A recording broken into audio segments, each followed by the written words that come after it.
Ya como Faquete acá en el reportaje de Fox, estamos con el Pomberito Kirulev. Decime, Pomberito, ¿qué puedo decirle a la gente que no sepa sobre la sangre? Buenos días. Lo que les tengo para decirle a la gente es que la sangre es un órgano vivo y móvil. Sé que esto les puede resultar chocante porque estamos acostumbrados a que los órganos sean duros y fijos, pero la sangre es un órgano vital para todo el cuerpo y sin él no podríamos tener vida. Es interesante esto que me decís, sobre todo por tu desempeño el otro día. Además, sabemos que todos estamos formados de agua y en sí la sangre tiene su propio líquido que se denomina plasma, y dentro del plasma se encuentran elementos sólidos que se definen como glóbulos. ¿Qué podés decirme de los glóbulos? Lo primero que puedo decirte de los glóbulos es que su nombre proviene de su forma oval o de globo, que a su vez estas células, algunas se tiñen de rojo, por eso que de ahí venga su nombre de glóbulo rojo o de eritrocitos, y a su vez posee unas células las cuales no se tiñen de rojo y se ven blancas microscópicamente, pero en realidad son transparentes, las cuales se llaman glóbulos blancos o leucocitos. Más adelante se descubrió un tercer elemento que compone la sangre que pasó desapercibido por su diminuto tamaño, el cual fue las plaquetas. Estas plaquetas desempeñan un papel fundamental, ya que se encargan de la coagulación de la sangre. A su vez, el plasma no es solo agua, sino que también está conformada por elementos que viajan de un órgano a otro y la utilizan como método de transporte. Que utilizan también este método de transporte, que es el sistema circulatorio. Por eso el plasma es de vital importancia por la cantidad y calidad de elementos que transporta. Hablaste de algunas definiciones tu último partido.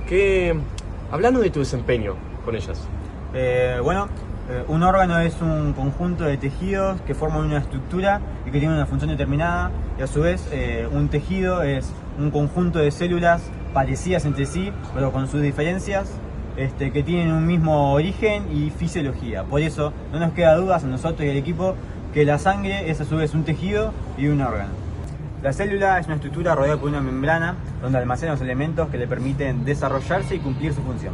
Estos elementos son el núcleo, diferentes estructuras, las organelas, las cuales le permiten crecer, reproducirse y morir.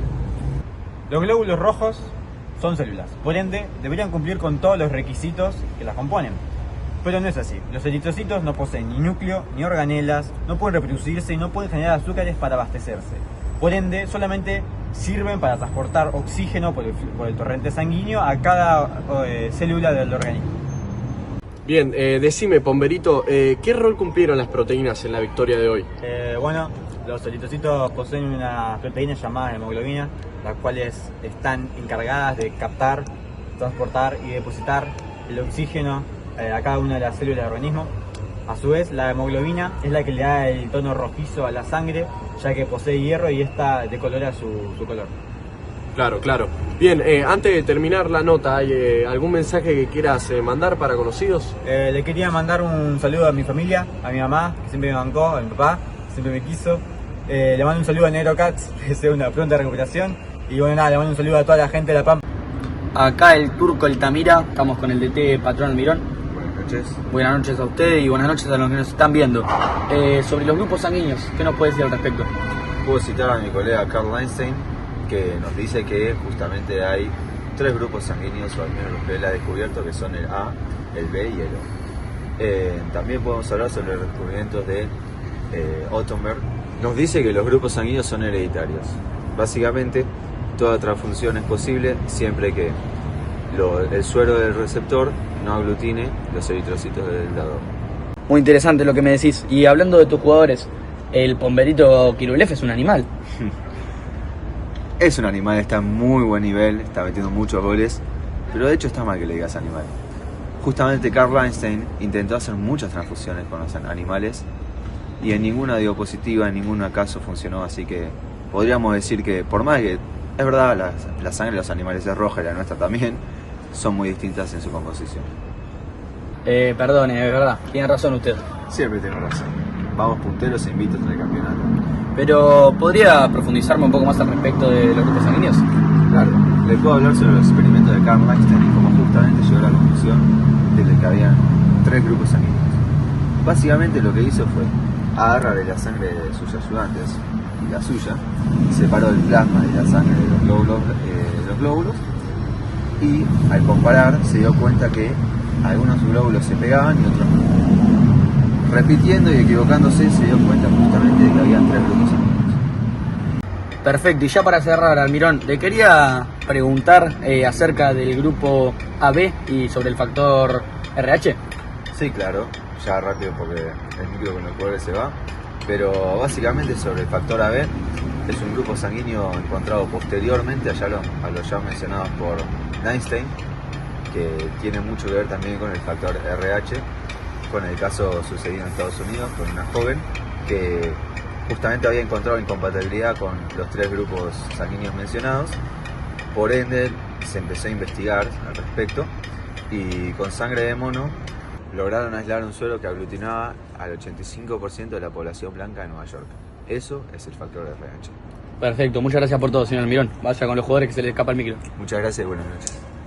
Bueno, una vez acá en el estudio, luego de la entrevista con el patrón, les voy a comentar un poquito más acerca de lo hablado.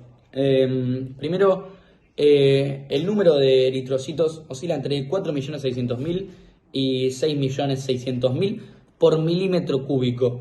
Además, sabemos que se producen alrededor de 2 a 3 millones por segundo y el tiempo de maduración es de 4 a 7 días. Algo de lo que no nos podemos olvidar es que nace una célula madre llamada hemocitoblasto en la médula ósea y pierden su núcleo antes de lanzarse al torrente sanguíneo. Además, el eritrocito tiene forma de disco bincóncavo y su membrana flexible le permite variar el tamaño según necesite, particularmente cuando debe atravesar los capilares. Su tamaño promedio son 7 micrones, muy chico, y recorre en promedio 320 kilómetros. Lo más complejo de su estructura es la membrana, ya que a través de ella se nutre por un periodo corto de tiempo. La membrana le da su identidad, ya que dependiendo de las proteínas específicas que posea, se distinguen de diferentes grupos, los grupos sanguíneos. Ahora vamos a pasar al móvil, a la casa del señor Katz, que se encuentra un poco averiado, y le queríamos preguntar primero, ¿qué puedes contarnos acerca de los antígenos? Hola Fermín, muchísimas gracias a vos y a todo tu compañero por la presentación. Acá estamos con el tobillo lesionado, pero estamos haciendo la recuperación y esperemos poco a poco ir recuperándonos para llegar bien al siguiente partido, que sabemos que es un rival difícil. Acerca de tu pregunta sobre los antígenos, ¿qué te voy a decir? Un antígeno es toda sustancia que al ser reconocida como extraña, el organismo provoca la aparición de un anticuerpo con la intención de destruir la primera. Es así de simple. Son la identidad de los eritrocitos, se encuentran ahí en la membrana. Es más, te tiro, no sé si vos lo conocés, los aglutinógenos. Los aglutinógenos son los antígenos que se forman en la superficie de los glóbulos rojos y les dan este nombre, esta identidad al grupo sanguíneo. Muy interesante, muy interesante. ¿Cómo ves los grupos sanguíneos de cara al futuro? Y esperemos tener, nosotros el grupo A, esperemos tener algún buen anticuerpo B, porque si no, no sé cómo lo vamos a contrarrestar. Esto es así, los anticuerpos presentes en el organismo se denominan anti-A y anti-B. Los que tienen antígeno A pertenecen al grupo A. Los que tienen antígeno B pertenecen al B. El grupo A, como ya mencioné, tiene anticuerpos B, que son los que necesitamos nosotros para ganar el siguiente partido. Viceversa para el grupo B. Los que tengan antígenos A y B no necesitan sueros. En cambio, aquellos sin antígenos pertenecerán al grupo O y portarán ambos anticuerpos, anti-A y anti-B. ¿Qué querés que te diga? Es así. Es muy desgarrador lo que nos cuenta el negro Cate de su casa. Pero ahora quería preguntarte, ¿cómo ves la genética junto a los cromosomas hoy en día? ¿Cómo veo la genética junto a los cromosomas de hoy en día? Qué pregunta, Fermín, ¿eh? La genética está muy instalada en el fútbol argentino. Desde que se logró relacionar la genética con los diferentes grupos sanguíneos, que está muy instalada. Hoy en día es imposible plantear un partido sin saber que en Argentina el grupo O representa el 54% de la población, que son el mayoritario. El grupo A el 35%, el grupo B un 8%, el grupo AB un 3%. Es imposible preparar un partido sin saber eso, saber las complicaciones que te pueda llegar a tocar si te toca el grupo AB, que son un 3%. Son unas complicaciones que para los cromosomas, ¿qué necesita para procrear? Carga genética. ¿Quién posee esa carga genética? El óvulo y los espermatozoides. Dicha carga, ¿dónde se encuentra? En los cromosomas. El número de cromosomas son de 46. 22 pares son autosomas. Los dos restantes son el par de cromosomas sexuales, X y Y. Los hombres poseen cromosomas X y Y y las mujeres XX. Algo muy importante que hay que tener también muy en cuenta a la hora de preparar estos partidos es que los espermatozoides y los óvulos son los únicos en poseer únicamente 23 cromosomas, porque a la hora de juntar óvulo y espermatozoide se juntan los 23 cromosomas y ahí nos salen los 46 cromosomas que debería tener el ser humano que se está creando. El que determina al final de todo es el espermatozoide. Si el espermatozoide aporta un autosoma X, el individuo será mujer. Si aporta un Y, el individuo será varón. Se ve que está muy informado el negro. Quería preguntarte ahora, en cuanto a los genes, ¿qué tenés para decirle a la gente? Y estos se encuentran dentro de los cromosomas. ¿Quién no sabe que son la unidad básica de la herencia? Que están conformados por ADN, es lo que sabemos. Cada uno de estos lleva una información específica de un carácter determinado. Cada gen ocupa un sitio predeterminado dentro del cromosoma, conocido como locus. Los cromosomas van de a pares, por ende cada locus tiene su equivalente en el cromosoma opuesto, del mismo par, obvio, recibiendo el nombre de alelo.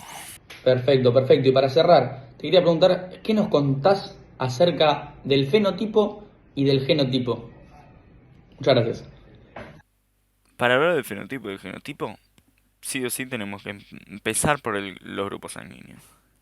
El sistema que nosotros usamos es el sistema ABO, constituido por alelos A, O y B. En este sistema los hijos pueden heredar cualquiera de ellos y de ese modo construir su genotipo. La expresión de ese genotipo se denomina fenotipo. Un ejemplo puede ser que el genotipo de la persona en cuestión es AA, su fenotipo será A.